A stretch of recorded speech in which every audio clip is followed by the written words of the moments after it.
In the dimly lit basement of an old, creaking Victorian mansion, four friends gathered around a weathered wooden table.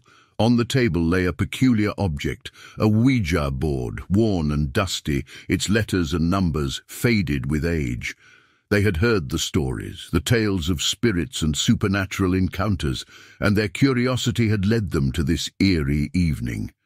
Sarah, Mark, Emily and Daniel had always been fascinated by the unexplained, and tonight they hoped to make contact with the other side.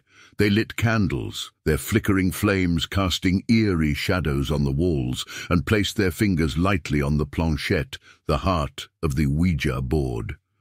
As they began to ask questions, their fingers trembling, the planchette began to move.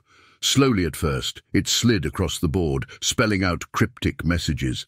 The friends exchanged nervous glances, unsure if one of them was moving it unconsciously. "Is there anyone here with us?" Sarah asked, her voice quivering.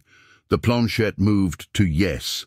Excitement and trepidation coursed through them. They continued to ask questions, and the spirit identified itself as Samuel, a young man who claimed to have lived in the house in the late 1800s. The group learned about Samuel's life, his dreams, and his untimely death.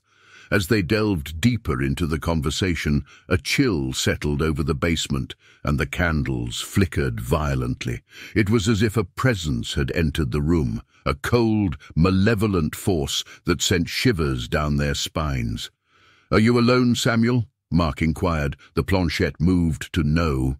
Panic surged through them as they realized they were not alone in communicating with Samuel. The room grew colder, and the shadows deepened. "What else is here with us?" Emily asked, her voice trembling.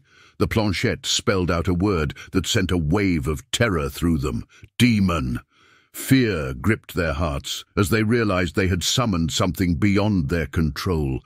The atmosphere grew thick with dread, and the planchette moved with a malevolent force, spelling out ominous messages. "Help us!" it spelled again and again. In their desperation, they tried to end the session, but the planchette refused to move. It seemed as though the malevolent force had no intention of letting them go.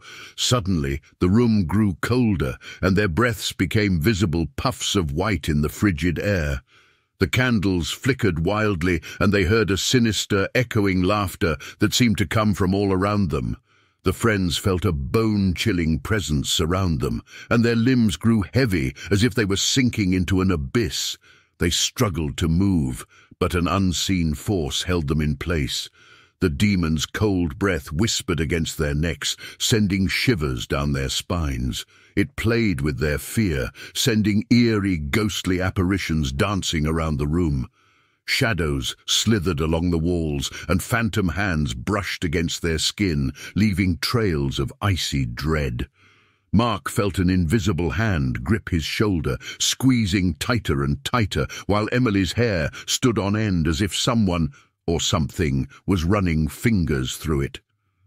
Sarah's voice caught in her throat as chilling whispers filled her ears, promising an eternity of haunting.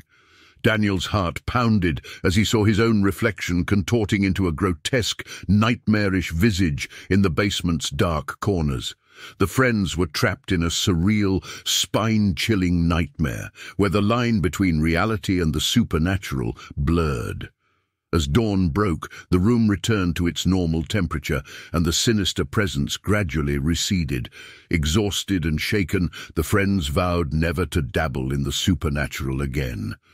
They had learned a chilling lesson, that some doors were better left unopened and some spirits were not to be summoned, for the consequences could be spine-chillingly terrifying.